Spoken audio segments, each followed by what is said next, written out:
안녕하세요. 우리차원쌤사입니다. 예, 반갑습니다. 예, 이번 시간에는요, 22년 그 토지와 관련된 개정된 내용 같이 살펴볼 건데요. 저희가 이제 21년도에 그 LH 사태 때, 이제 발표된 그 토지와 관련된 세법 내용이 있는데, 그게 22년도에 어떻게 확정이 됐는지, 요거와 관련해서 한번 같이 살펴보도록 하겠습니다. 실무에서는 아직도 요때 발표한 그 LH 사태 때 발표한 내용들로 법이 바뀐 줄 알고 저희한테 문의하시는 분들이 많이 있는데 한번 같이 보도록 하겠습니다. 어, 일단 토지 보기 전에요. 어제 이제 대통령 그 선거가 있었는데 저희 그 윤석열 대통령 그 당선인이시죠. 그간 공약으로 내세웠던 이 세법과 관련된 부분을 한번 간단하게 보면 대체로 이제 주택과 관련된 내용들이고요. 이제 저희가 취득 단계, 보유 단계, 처분 단계로 놓고 봤을 때, 취득 단계는 이제 취득록세인데, 지금 이제 취득록세 세율이 중과세가 아니면은 보통 1%, 2%, 3% 이렇게 그 3단계로 나눠지는데, 요거를 이제 좀 단위로 하겠다. 세율을 그 단위로 하겠다는 이런 내용이 있었고, 그리고 저희가 이제 조정 2주택 이상일 때 8%, 12% 단일 세율이었죠. 요것을 초과 누진 세율로 좀 완화하겠다. 이런 내용도 있었고요. 그 다음에 이제 생애 최초 구입 시 취득세 면제 또는 1% 단일 세율을 적용하겠다. 생애 최초 구입과 관련돼서는 뭐 취득세 면제했던 그런 내용들은 과거에도 있었는데, 뭐 이런 내용도 또 있었습니다. 그 다음에 이제 그 재산세와 종부세, 특히 종부세와 관련해서 좀 얘기가 많이 있었는데요. 재산세 종부세를 이제 통합하겠다. 그리고 1주택자에 한해서 좀 종부세 부담을 완화시키겠다. 그런 내용 중에 하나가 이제 연령 관계없이 종부세를 나중으로 이연해서 납부하게끔, 즉 부동산을 그 매각하거나 아니면 상속하는 시점으로 좀 그 이연해서 납부하는 그런 내용도 있었고요. 그 다음에 공시가격을 2020년 수준으로 좀 낮추겠다. 또는 저희가 이제 그 종부세 계산할 때 공정시작 가액 비율이라고 해서 그 공시가격에다가 그 90%, 95%, 100% 이렇게 곱한 금액에 이제 종부세를 적용하는데요. 세율을 적용하는데 요거를 좀 인하하겠다. 이제 이런 내용도 있었고요. 그 다음에 이제 그 다주택자들이 제일 그 관심 있는 부분이죠. 양도세와 관련해서 그 한시적으로 그 2년간 최대 그 적용을 배제하겠다는 내용도 있었습니다. 이제 이렇게 되게 되면은 아무래도 다주택자들이 이제 출구가 생기기 때문에 좀 이제 용이할 수 있는데, 뭐 어떻게 요 내용대로 다 개정이 될지 한번 그거는 한번 지켜보면 좋을 것 같고요. 잠깐 살펴봤고요. 저희가 이제 LH 사태 때 이런 내용이 있었죠. 토지에 대한 양도세율을 개편하겠다. 그래서 사업용 토지든 비사업용 토지든 1년 미만은 77%, 이제 그 지방 소득세 포함입니다. 2년 미만은 66%. 그 다음에 그 비사업용 토지의 경우는 보통 이제 그 2년 이상이면은 그 기본세율에 그 원래는 이제 그 10% 할증인데 20% 할증하겠다.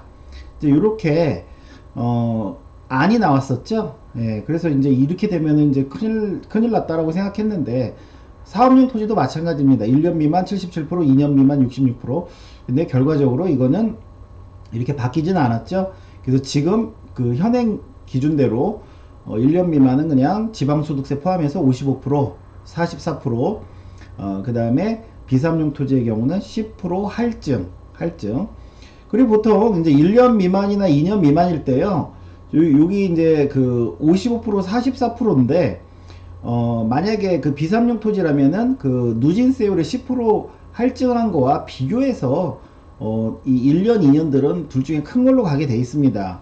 근데 대체로 55%, 44%가 대체로 크지요. 그렇기 때문에 그냥 1년 미만 55, 2년 미만 44 이렇게 이해하시면 좋을 것 같고요. 그 다음에 이제 법인이 갖고 있는 비사업용 토지에 대해서 그 법인세는 원래 당연히 내고, 그 다음에 토지 등 그 양도소득에 대한 추가 법인세라고 있죠. 그게 지금 10% 할증이었는데 20%로 할증하겠다 라고, 이것도 그 개편안에 있었는데 최종적으로는 그 20% 할증이 아니라 원래대로 그냥 10% 할증으로 이렇게 그 결정이 났습니다. 사업용 토지 같은 경우는 법인세만 내고 추가 법인세는 없죠. 추가 법인세는 없습니다. 비사업용 토지에 해당되는 경우, 뭐 나대지랄지 그런 비사업용 토지에 해당되는 경우만 10% 할증이고요. 근데 이제 참고로 법인이 보유하고 있는 주택이나 입주권 분양권은 20% 할증입니다. 요거는 그대로 20% 할증이고요. 그 다음에 이제 또 제일 무서운 이제 아니었었죠. 비사업용 토지에 대해서 장기 보유 공제를 배제하겠다. 그래서 사업용 토지는 이제 연수에 따라 2%에서 3년이면 6%, 15년이면 30%에서 적용할 것을 비사업용 토지는 장기 보유 공제를 배제하겠다라고 해가지고 이게 굉장히 크게 이제 이슈가 됐었는데 결과적으로 장기 보유 공제는 다 사업용이든 비사업용이든 적용해 주겠다라고 또 최종 확정이 됐고요. 그 다음에 이제 저희가 공익사업에 따른 토지 협의 매수나 수용과 관련해서 내용이 이제 좀 이렇게 바뀌었죠. 아니 개정안에는 이렇게 발표가 났습니다. 원래는 사업인정 고시일로부터 2년 이전에 취득한 토지만 저희가 사업용으로 일단 묻지도 따지지도 않고 그냥 무조건 사업용으로 인정을 했습니다. 그런 것을 이제 만약에 너네가 보유하고 있던 토지라면 이거를 5년으로 바꾸겠다. 그 다음에 22년 1월 1일 이후에 너네가 신규로 취득한 토지가 만약에 이제 양도 당시 비사업용 토지라면 무조건 이거는 중과세율을 적용하겠다. 취득 시기와 관계없이 무조건 협의 매수나 수용이라도 무조건 중과세를 적용하겠다. 이런 내용이 있었고요. 마찬가지로 저희가 지금 사업인정고시일로부터 2년 이전에 취득한 토지의 경우는 양도세를 감면해 줍니다. 현금으로 보상시 10%, 채권 15%, 뭐 3년 만기 채권 30%, 5년 만기 채권 40%, 뭐 이런 식으로 감면이 있는데요. 이것도 마찬가지로 만약에 보유하고 있는 토지였다면 5년으로 기간을 늘리고요. 그러니까 5년 이전에 취득한 것만 이런 감면을 적용하겠다. 그 다음에 22년 1월 1일 이후 신규로 취득한 토지의 경우는 만약에 양도 당시 비사업용 토지라면 감면 안 해주겠다. 이렇게 개정안이 있었죠. 그 다음에 주말 체험농장에 대해서는 지금 사업용 토지에 해당되는데 요거는 주말 체험농장이라도 비사업용 토지를 적용하겠다. 이제 이렇게 안으로 나왔었는데 결과적으로 이게 어떻게 바뀌었냐면 이렇게 바뀌었습니다. 이제 2년이요.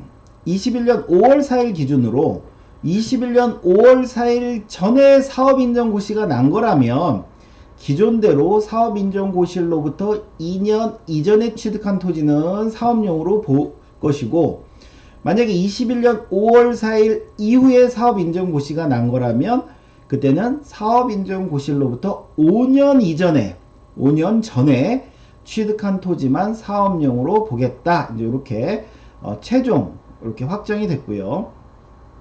그 다음에 이제 저희가 양도세 감면받는 규정, 사업인정고시일로부터 2년 이전에 취득한 토지 양도세 10%, 15%, 또 30%, 40% 감면해주는 이 규정은 연장이 됐습니다. 그러니까 뭐 별도로 개정이 없다라고 생각하시면 돼요. 23년 12월 31일까지 이거는 연장이 됐고요. 그 다음에 주말 체험 농장 같은 경우는 요거는 이제 바뀌었죠. 22년 1월 1일 이후 양도하는 분부터는 아무리 주말 체험 농장으로 농지증을 얻고 그렇게 썼다 손 쳐도 비사업용 토지에 해당된다. 이렇게 바뀌었습니다. 그래서 뭐 많이 이제 뉴스나 신문을 통해서도 많이 이제 아시겠지만 이게 전에 안과 지금 좀 헷갈려 하시는 분들이 많이 있어서 한번 이렇게 정리를 해봤습니다. 네, 감사합니다.